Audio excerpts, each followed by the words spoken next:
Alors que je me documentais sur un autre sujet, je tombais un jour sur ce texte. On se rend difficilement compte du bouleversement apporté dans le fonctionnement de la conscience par la socialité. C'est en effet par le transfert progressif dans l'horizontalité, les autres, le groupe, la vie collective, la nation, etc., d'une partie de l'énergie de la conscience, jusque-là majoritairement verticale, individualisme plus marqué et contact direct avec le mystère, que la spiritualité s'est transformée en religion, pour le meilleur peut-être socialement, mais plus souvent pour le pire sur le plan spirituel. Je situe personnellement l'avènement de la décadence spirituelle de l'humanité à cette époque, 8 à 10 000 ans avant Jésus-Christ. Bien que l'auteur ait invoqué une entrée en décadence lointaine, ma première réaction fut un désaccord, car en tant que national-socialiste, je prône le groupe, la vie collective, la nation, etc. Mais je ne suis pas de ceux qui referment un livre dès la première divergence profonde avec l'auteur. Je continuais donc la lecture. Bien plus loin, je trouvais cette critique éminemment juste de notre société moderne. L'inconscient collectif, écrivait l'auteur, sent bien que quelque chose ne va pas, qu'il y a peut-être erreur sur l'itinéraire choisi par la vie à l'aube des civilisations. Mais les vraies prises de conscience sont rares.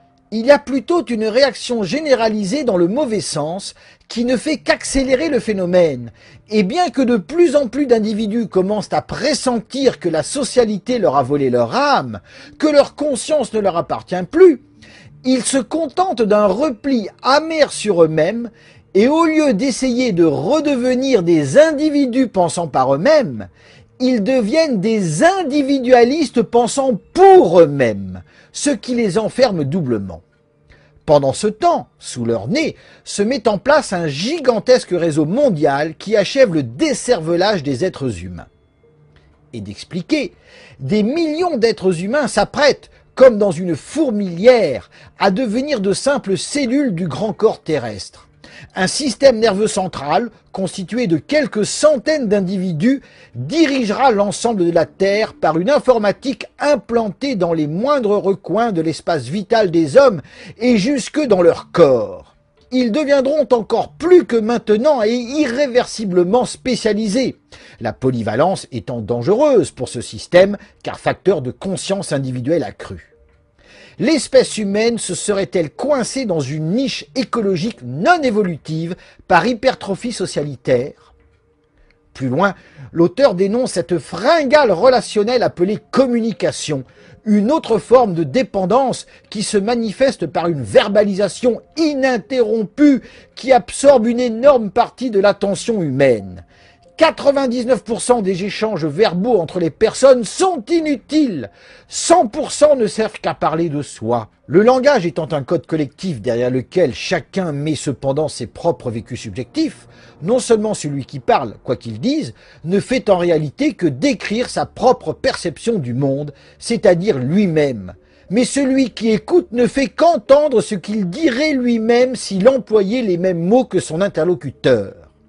Cela nous laisse rêveurs sur les illusions que nous entendons concernant cette mythique communication dont le monde moderne est tellement friand et sur l'immense gâchis d'énergie psycho-émotionnelle dépensée dans cette super cacophonie terrestre. La socialité ronge la liberté et la créativité des hommes, mais ne réussit même pas à compenser cela par une véritable harmonie entre eux. Et de s'interroger, le progrès est-il toujours au service de l'homme ? L'observation attentive de la destruction alarmante des écosystèmes de la planète, de l'appauvrissement exponentiel de la biodiversité dont les plus hauts responsables politiques avouent eux-mêmes qu'elle va conditionner la survie de l'humanité dans les prochaines décennies, la baisse dramatique de la qualité de l'air, de l'eau et des aliments, la dégradation généralisée de la santé, exploitée par le médicalisme et entraînant une dépendance normalisée par celui-ci, tout cela répond pour nous. Non, le progrès n'est plus au service de l'homme, c'est bel et bien l'homme qui est au service du progrès. en se combinant à l'instauration des collectivités humaines standardisées et de plus en plus larges, le progrès augmente peu à peu la prise en charge intellectuelle, sanitaire, économique et même affective des individus en échange d'une servitude de plus en plus totale au système techno-économiste. Il réduit ainsi leur liberté morale, psychique et physique à une peau de chagrin et devient inexorablement le plus grand ennemi du progrès des consciences individuelles. Il n'y a qu'un seul progrès indéniable dans cette situation planétaire, c'est celui de la dépendance technologique et de l'abêtissement humain qui en découle. Jour et nuit, où que vous alliez, dans quelque direction que vous tourniez les yeux et les oreilles, le message officiel est martelé et vrillé dans votre esprit. Le mercantilisme appelé les affaires est la plus belle occupation de l'homme. La possession des biens matériels est la récompense de l'homme intelligent et actif, celle d'une profusion de gadgets, le signe de sa supériorité sociale. Le consumérisme compulsif et la goinfrerie alimentaire, la marque de son soutien au système, de sa solidarité avec le monde du travail. La sexualité banalisée révèle sa liberté d'esprit et son culte de l'apparence dénote tout simplement la générosité avec laquelle il donne aux autres une bonne image de lui-même. Les hommes du monde moderne sont enchaînés dans leur conscience au cercle vicieux production-consommation avec la même irresponsabilité qu'ils étaient esclaves mentalement d'un système religieux il y a plusieurs siècles. Mais si cette nouvelle religion a tant de dévots, en particulier en Occident, c'est précisément parce qu'il n'y a plus de véritable culture de l'esprit, la religiosité ayant rendu celle-ci totalement vide de sens, théorique et insipide. Le champ était donc libre pour permettre au matérialisme et au scientisme, sa caution intellectuelle, de s'emparer des consciences. Nous sommes, il faut bien le reconnaître, plongés dans une société extrémiste, affecté d'un grave déséquilibre entre culture de l'esprit et culture de la matière, et indirectement du corps, ce qui touche à la plus cruciale et la plus intime des dualités dynamiques de l'être humain. Le progrès est en fait l'alibi majeur du consumérisme. Ces constats, si justes et si bien exprimés, me firent réfléchir. Après tout, peut-être l'auteur avait-il raison, peut-être la décadence venait-elle de très loin. Une recherche plus ciblée confirma en partie.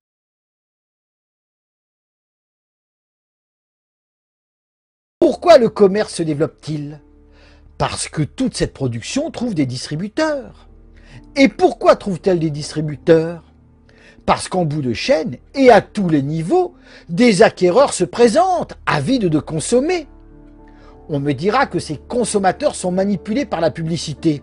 C'est vrai, mais voilà 50 ans, un professeur à l'Institut des hautes études publicitaires expliqua « Seuls ont des chances d'être captés les messages qui correspondent à des besoins et des désirs chez les consommateurs. » Et plus loin, la publicité ne peut vraiment agir que si les messages qu'elle présente répondent à des besoins ou des désirs.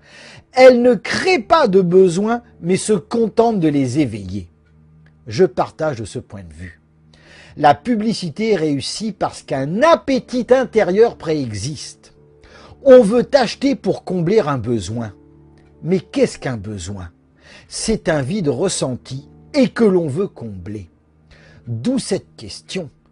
Pourquoi tant de vides à combler? Parce que, comme le souligne le Dalai Lama, se nourrir, travailler, gagner de l'argent, ces activités n'ont pas de sens en elles-mêmes. Analysez, pensez, pensez, pensez. Vous vous apercevrez que notre vie ordinaire n'a pratiquement pas de sens. Le problème, il est là. Dans l'ouvrage dirigé par Martine Aubry, Jacques Lévy se réjouit du déclin des communautés, y compris les religions et les États, auxquels, sans l'avoir décidé, chaque personne était censée naguère déléguer son destin et offrir sa vie. Les individus montrent qu'ils entendent profiter pour développer leur autonomie. La mondialisation crée les conditions pour que chacun puisse enfin être sans destin. Tout cela est bien joli, mais qu'est-ce qui a remplacé ce destin, c'est-à-dire cet idéal qui dépassait l'individu? Le plus souvent, rien, rien du tout. De nos jours ainsi, la grande majorité se concentre exclusivement sur la vie ordinaire, comme si elle prenait son sens en elle-même. Sachant toutefois qu'il n'en est rien, la plupart des gens se retrouvent devant un vide intérieur béant. C'est l'ère du vide, si bien décrite voilà 35 ans par Gilles Lipovetsky. L'auteur soulignait que les troubles psychologiques modernes se caractérisent par un malaise diffus et envahissant, un sentiment de vide intérieur et d'absurdité de la vie. Ce vide intérieur, on tente de l'oublier par la distraction, c'est-à-dire par des occupations quotidiennes, hebdomadaires ou mensuelles, source de satisfaction des sens. Pour la majorité, ces satisfactions résident d'abord dans la consommation. Vide à l'intérieur, on cherche à se remplir de produits extérieurs, produits qu'il faut acheter, mais tout d'abord connaître, ce qui est le rôle de la publicité. L'achat et la jouissance de posséder ou d'agir permettent de se distraire, donc d'oublier son malaise intérieur dû au manque de sens de la vie. Mais l'acte d'achat ne dure que le temps du choix puis de la transaction, et la jouissance s'estompe, soit parce que l'existence du produit est éphémère, un voyage, une bouteille de vin, soit parce qu'on en a épuisé toutes les possibilités, soit parce que la technique progresse, démultipliant les capacités de se distraire, à condition de posséder le dernier modèle. D'où un renouvellement incessant qui nourrit le cycle production-consommation. La société capitaliste vit de cela. Cette société est la conséquence d'un processus de décadence commencé voilà très longtemps et qui s'est lentement développé dans les esprits grâce à l'évolution de la technique. C'est pour tenter de s'opposer à ce processus que voilà 20 siècles, un Jésus enseigna « Soyez passants ». Autrement dit, la vie sur terre n'est qu'un passage. Ne vous y installez pas comme si elle devait durer toujours ou comme si après il n'y avait rien d'autre que le néant. Car en vérité, vous êtes appelés durant cette vie à quelque chose d'infiniment plus grand, atteindre l'éternité. Voilà le sens de votre vie, c'est ce qu'il vous faut réaliser. Ici, certains m'objecteront, mais qu'est-ce qui prouve la véracité de cet enseignement ? Scientifiquement, rien, je l'admets sans peine.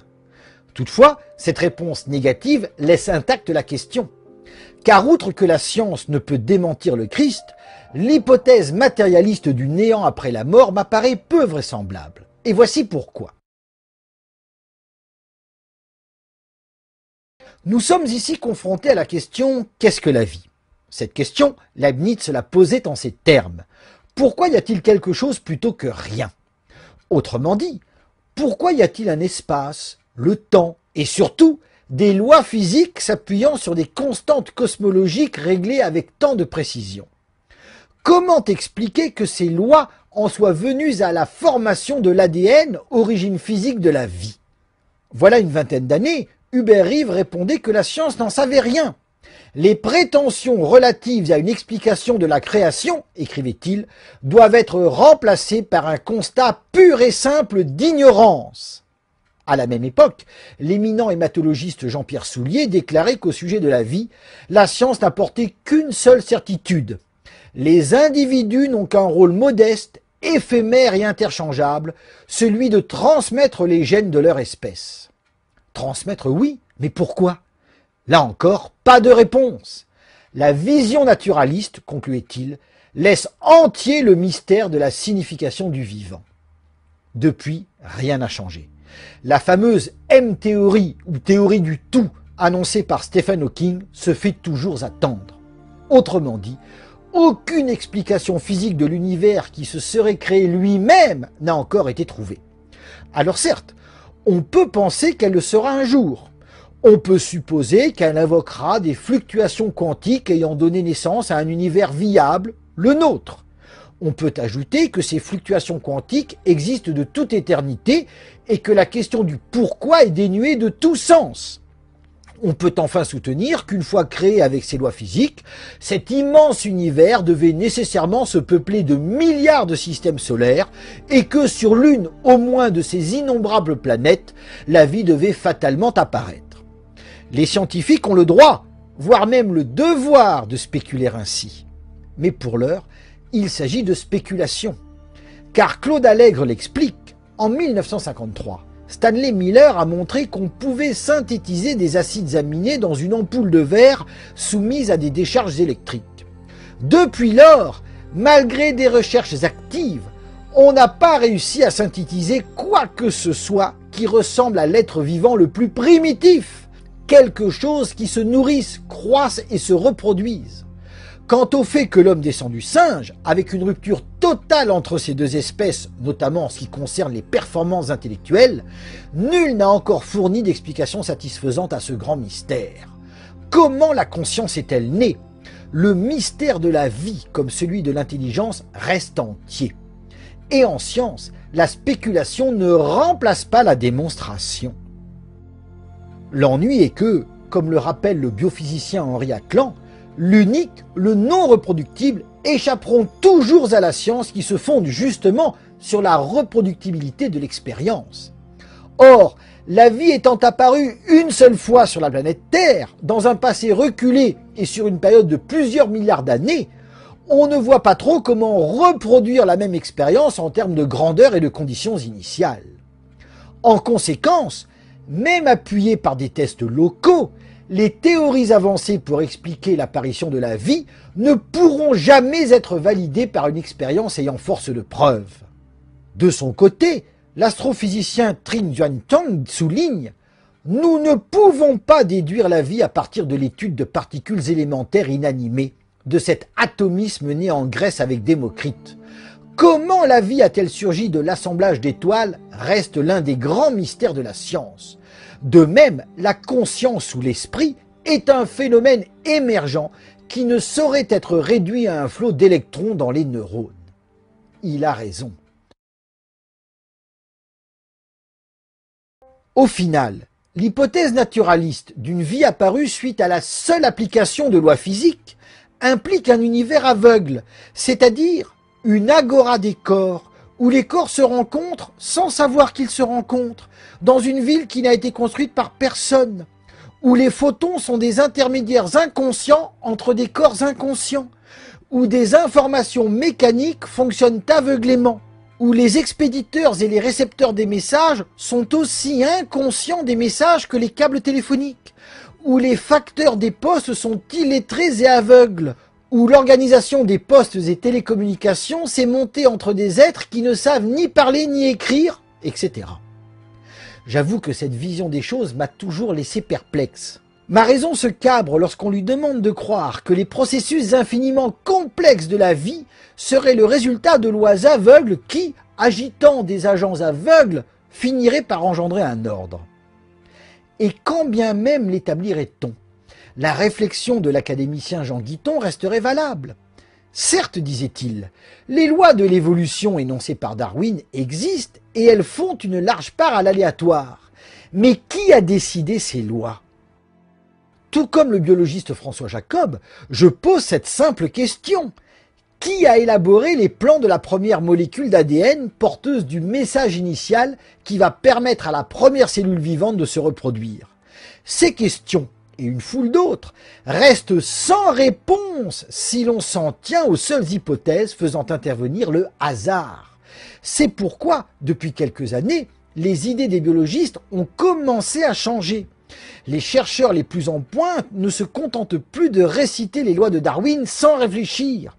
Ils bâtissent des théories nouvelles, souvent très surprenantes, des hypothèses qui s'appuient clairement sur l'intervention d'un principe organisateur transcendant la matière. Et Jean Guiton de Lâcher, l'univers est une vaste pensée. Quand on sait qu'un ordre ne saurait exister sans une pensée pour le créer, cette conclusion se défend.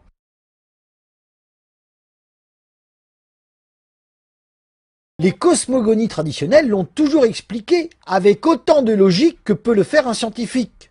C'est le point de départ qui diffère.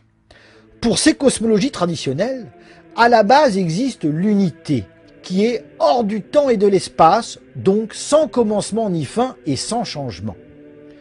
Contenant toutes les potentialités, cette unité renferme aussi celle de la division, c'est-à-dire d'une brisure qui donne naissance au temps, à l'espace et à tout ce qu'ils contiennent, y compris la multiplicité des êtres vivants. Le monde est créé, donc mise en mouvement, lorsque l'être suprême se met à le penser. Ce monde est donc bien issu d'une pensée créatrice. Au sein de ce monde, les êtres ont une mission principale, réintégrer l'unité primordiale en reconnaissant l'être suprême qui est en eux.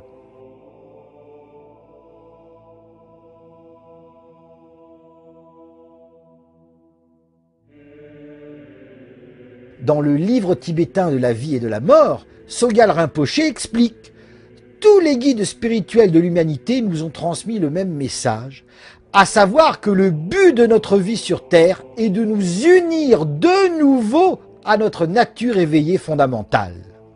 Or, cette nature éveillée est celle que l'on vit dans l'unité primordiale. Tel était d'ailleurs le message du Christ lorsque, répondant à ses disciples qui l'interrogeaient, « Irons-nous dans le royaume des cieux ?» Il dit « Quand vous ferez le de un, et le dedans comme le dehors, et le dehors comme le dedans, et le haut comme le bas, afin de faire le mâle et la femelle en un seul. » Le royaume des cieux, c'est donc là aussi le retour à l'unité.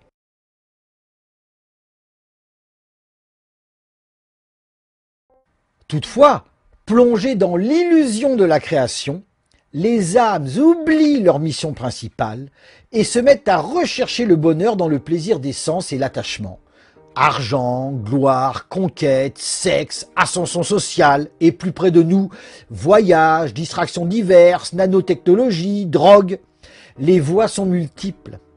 Cette illusion, c'est le samsara que les bouddhistes représentent sous la forme d'une roue.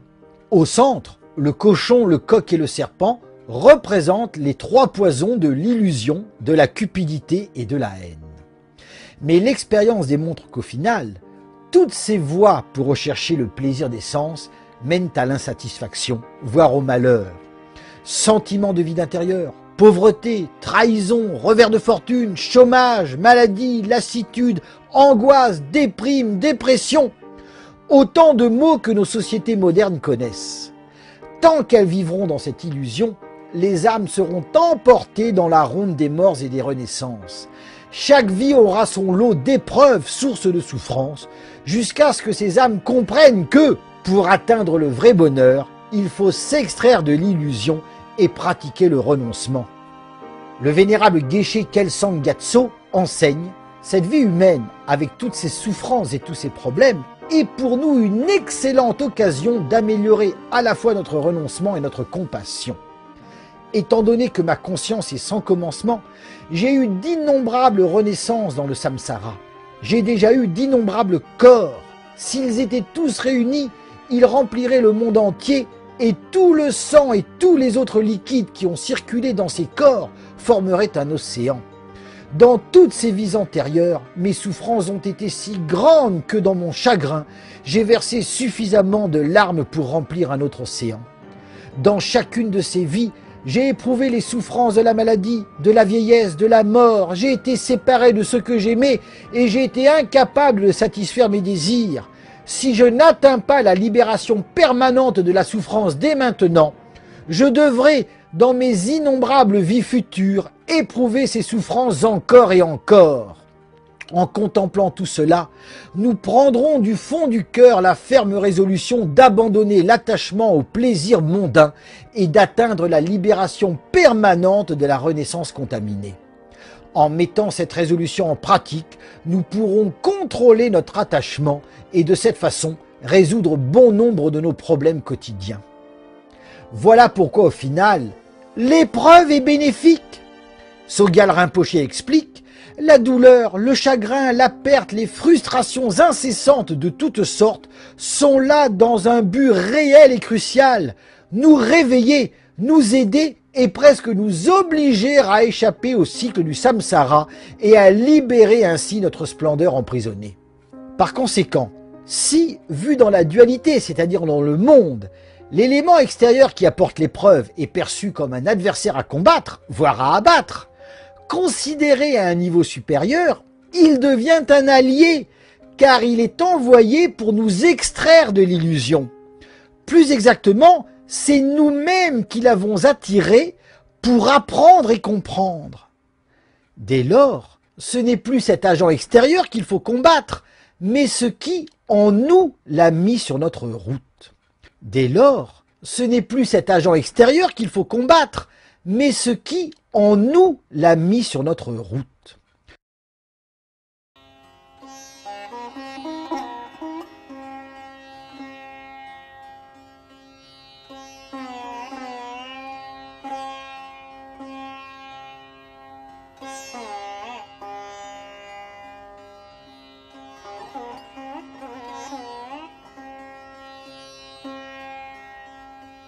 La solution réside dans un changement de paradigme. Je ne suis pas le seul à le penser. Le physicien Greg Braden écrit « C'est la vision que nous avons eue de nous-mêmes par le passé qui nous a conduits où nous sommes aujourd'hui. Le temps est venu de renouveler cette vision en la dotant d'une plus grande potentialité. C'est peut-être notre réticence à accepter que l'espace soit occupé par une force intelligente et que nous fassions partie de cet espace qui nous a empêchés de comprendre qui nous sommes et comment l'univers fonctionne.